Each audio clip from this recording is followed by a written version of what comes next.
60,925 है। यदि हम राउंड फिगर में देखें तो लगभग 5 करोड़ 60 लाख मतदाता हमारे हैं, जिनमें पुरुष मतदाता मेल जो इलेक्टर्स हैं वो 2 करोड़ 88 लाख हैं। मैं सिर्फ करोड़ की बात कर रहा हूँ। महिला मतदाताओं की संख्या 2 करोड़ 72 लाख है। जो थर्ड जेंडर मतदाता हैं उनकी संख्या 1373 है। हमारे जो ओवरसीज मतदाता हैं, जो विदेशों में रहते हैं, उनकी संख्या 99 है। जो हमारे सर्विस वोटर्स हैं, जो लोग आर्मी में और सेना में हैं और उनको भी पोस्टल बैलेट के माध्यम से मतदान की सुविधा होती है, उनकी संख्या 75,304 है।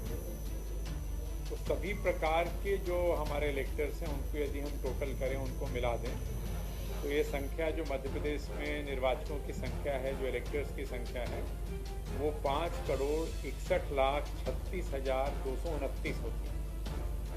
5 करोड़ 61,36,229 हमारे कुल मतदाता हैं, हर कैटेगरी को मिला देते हैं। इसमें जो हमारे 80 प्लस के मतदाता हैं उनकी संख्या 6,53,640। 100 प्लस के मतदाताओं की संख्या 5,124 है। और इसमें भी पुरुष मतदाताओं की तुलना में महिला मतदाताओं की संख्या ज़्यादा है। यदि लगभग 1,500 पुरुष मतदाता हैं 100 प्लस के, तो 3,500 से अधिक हमारी महिला मतदाता हैं। जो हमारे दिव्यांग मतदाता हैं उनकी संख्या 5,05,146 है। ये दोनों श्रेणी महत्वपूर्ण इसलिए हो जाती है, 80 प्लस और दिव्यांग। जैसा आप जानते हैं कि इनको घर से वोट करने की सुविधा मिलती है यदि ये चाहें तो। हम इनसे विकल्प लेते हैं चुनाव की घोषणा के बाद, और यदि ये अपने घर से मतदान करने का विकल्प चुनते हैं तो इनको घर से ही पोस्टल बैलेट के माध्यम से मतदान की सुविधा उपलब्ध कराई जाती है।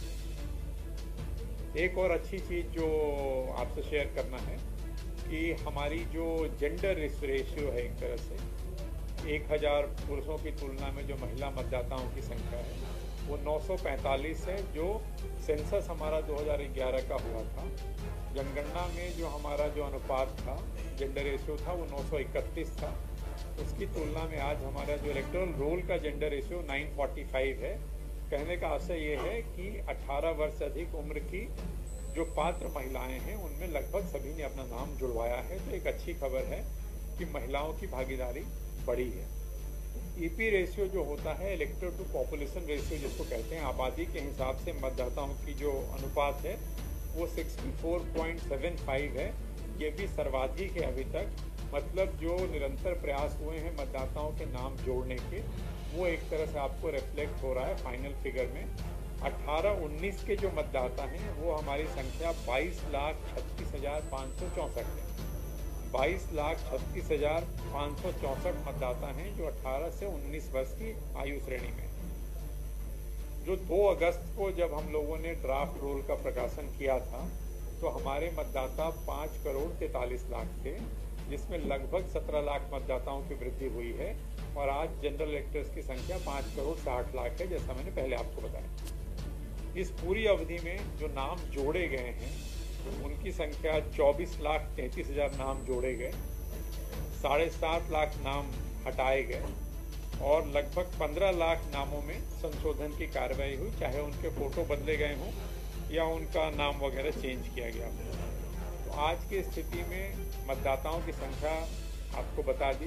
मतदान केंद्र हमारे 64,523 हैं और निर्वाचन संबंधी जो कार्रवाई इलेक्टोरल रोल से संबंधित है वो एक तरह से अंतिम प्रकाशन के साथ पूरी हो गई है।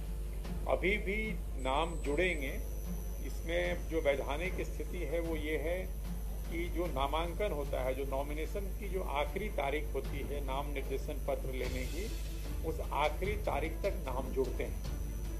अर्थात नॉमिनेशन की जो लास्ट डेट है उसके 10 दिन पहले तक नाम जोड़ने के आवेदन लिए जाते हैं। मैं आपको स्पष्ट कर दूं, जो फॉर्म 6 है जिसके माध्यम से नाम जोड़े जाते हैं, वो आवेदन लिए जाएंगे नॉमिनेशन की लास्ट डेट के 10 दिन पहले तक। जहां तक नाम हटाने का प्रश्न है, जो फॉर्म 7 से होता है, चुनाव की घोषणा के साथ जिस तारीख को भी चुनाव की घोषणा होगी उस तारीख के बाद फॉर्म 7 जो प्राप्त होंगे उन पे कोई कार्रवाई नहीं होती।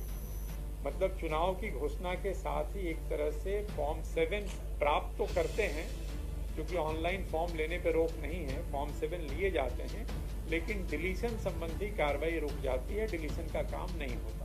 तो ये आपके माध्यम से आपको भी और आपके माध्यम से सभी को मैं कहना चाहता हूँ, नाम जोड़ने की कार्रवाई नॉमिनेशन के 10 दिन पहले तक, डिलीशन की कार्रवाई चुनाव की घोषणा के बाद उसके फॉर्म नहीं लिए जाते। तो ये एक चीज़ आपको बतानी थी। इसके अतिरिक्त हमारी पूरी तैयारी निर्वाचन के संबंध में, चाहे वो मतदान दलों के गठन से संबंधित हो, चाहे वो सेक्टर ऑफिसर्स की नियुक्ति हो, चाहे वो संवेदनशील मतदान केंद्रों का चिन्हांकन हो, चाहे वो ट्रेनिंग हो, हर तैयारी अपने निर्धारित समय से चल रही है। और चुनाव की घोषणा होने के बाद जो आचार संहिता लगेगी, तो आचार संहिता के प्रावधानों का भी सख्ती से कड़ाई से पालन कराया जाए। किस चीज में? नहीं, मतदान केंद्र हम लोगों ने 1500 से अधिक जहां मतदाता थे उसको ध्यान में रख के 184 नए मतदान केंद्र उसमें बनाए गए हैं। 2 किलोमीटर से जो अधिक दूरी वाले मतदान केंद्र थे उसमें 362 नए मतदान केंद्र बनाए गए हैं।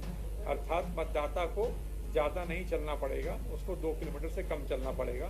तो मतदाता की सुविधा का विशेष ध्यान रखा गया।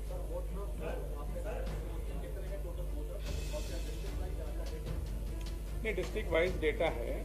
टोटल वोटर जैसा मैंने आपको बताया अभी कि 80+ और दिव्यांग, और वैसे दिव्यांगों में वैसे दिव्यांग जिनकी दिव्यांगता 40% है। तो 80+ की संख्या मैंने आपको बताई 6,53,640। दिव्यांग हमारे हैं 5,05,146। तो इन दोनों को अगर आप जोड़ दें तो लगभग 11,58,000 होते हैं।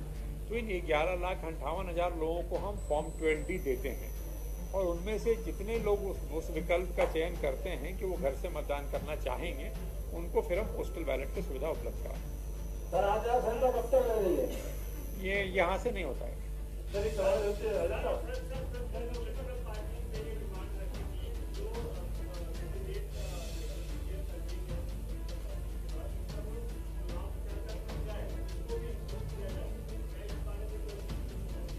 देखिए, चुनावी खर्चों के संबंध में कानून में स्थिति स्पष्ट है। अब कैंडिडेट हमारे लिए कैंडिडेट होता है जब वो नॉमिनेशन फाइल करता है, और खर्चे की गणना भी उसी दिन से होती है।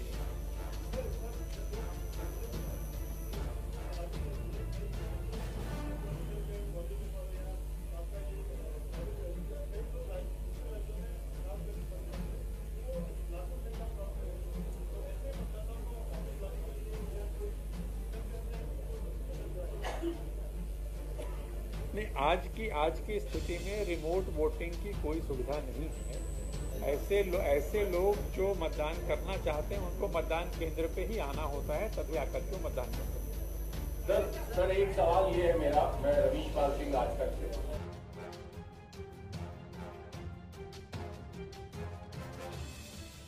मुख्य निर्वाचन पदाधिकारी आप मुझे क्या आश्वासन देना चाहते हैं?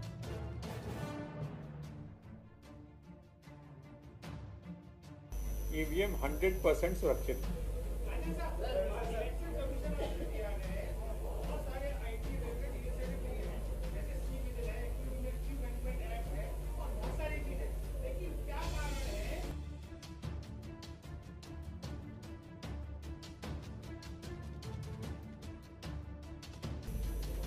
सी विजिल ऐप के माध्यम से जो नागरिक हैं उनके लिए ऐप है, वो शिकायत कर सकते हैं और प्राप्त शिकायतों का 100 मिनट में उसका रिस्पॉन्स देते हैं।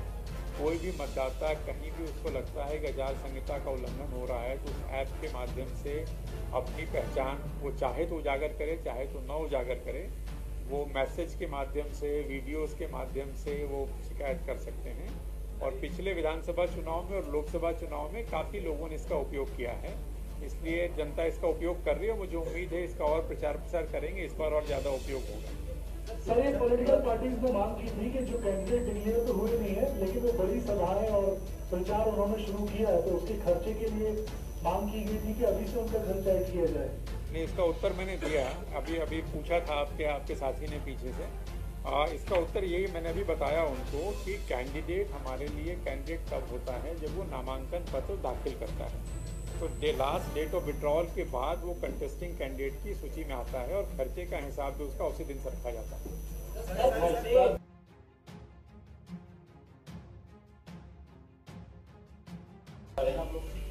नहीं, यदि मैंने बताया 80+ के मतदाता और दिव्यांग मतदाता जिनकी दिव्यांगता 40% से ज़्यादा है, यदि वो घर से मतदान करने का विकल्प चुनते हैं तो ऐसी स्थिति में पोस्टल बैलेट के माध्यम से उनका मतदान कराया जाता है, जो मतदान की एक्चुअल तिथि से 5 से 7 दिन पहले होता है।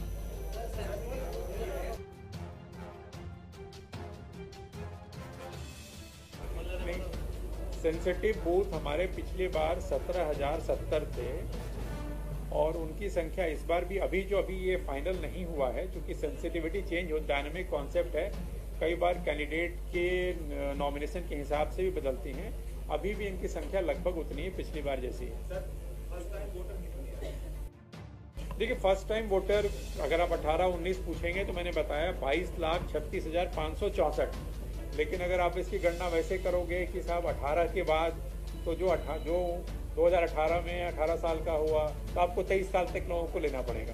हमें पता नहीं कि कितने लोगों ने बाई इलेक्शन में वोट किया, कितने ने पंचायत में वोट किया, कितने ने नगर पालिका में वोट किया। आज की स्थिति में 18 से 19 की एज ग्रुप में जो वोटर्स हैं वो 22,36,564।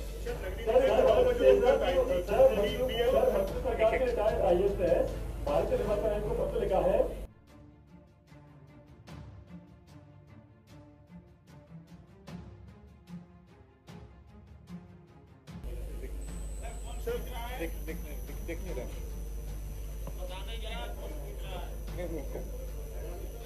हाँ हाँ, बताएं।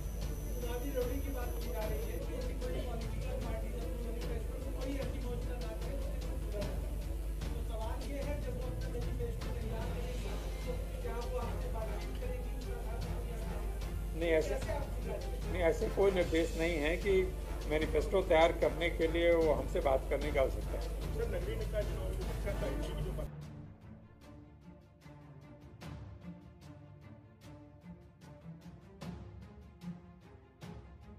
एक बार फिर से पूछ लो।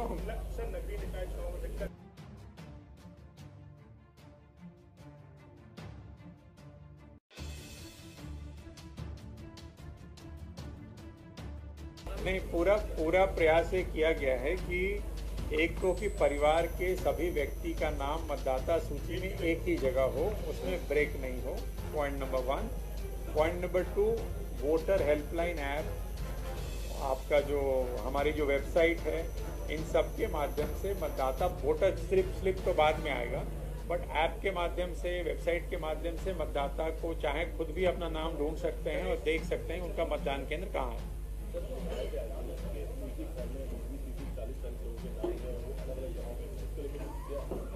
देखिए, इसमें स्थिति ये है कि ये सही है कि कुछ मकान नंबर ऐसे हैं, वास्तव में मौके पे मान लीजिए 15 मकान हैं या 12 मकान हैं, लेकिन उनका मकान नंबर एक ही डला हुआ है और ये हिस्टोरिकली वहीं रह रहे हैं, बट वो अलग अलग लोग हैं, उसकी पहचान कराई गई, परीक्षण कराया गया, फर्जी मतदाता नहीं है, मकान नंबर वही डला हुआ है। मकान नंबर में संशोधन तभी होगा जब व्यक्ति आवेदन करेगा, तो वो हम उसको 1 by 1, 1 by 2, 1 by 3 नहीं कर पा रहे हैं, अभी प्रयास जरूर कर रहे हैं। सोशल मीडिया में भड़काऊ पोस्ट करने वाले और जो स्लोगन देने वाले पोस्ट हैं, ऐसे मामलों में क्या कार्रवाई करेंगे? नहीं, चुनाव की घोषणा के साथ ही आप जानते हैं कि हर जिले में और राज्य स्तर पर भी एक समिति का गठन हो चुका है ऑलरेडी, जिसको हम MCMC कहते हैं, media certification and monitoring committee.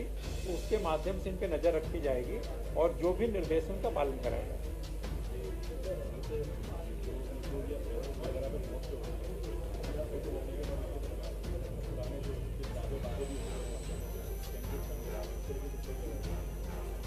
Social media को लेकर के जो भी गाइडलाइंस हैं उनका पालन कराया जाएगा उस समिति के माध्यम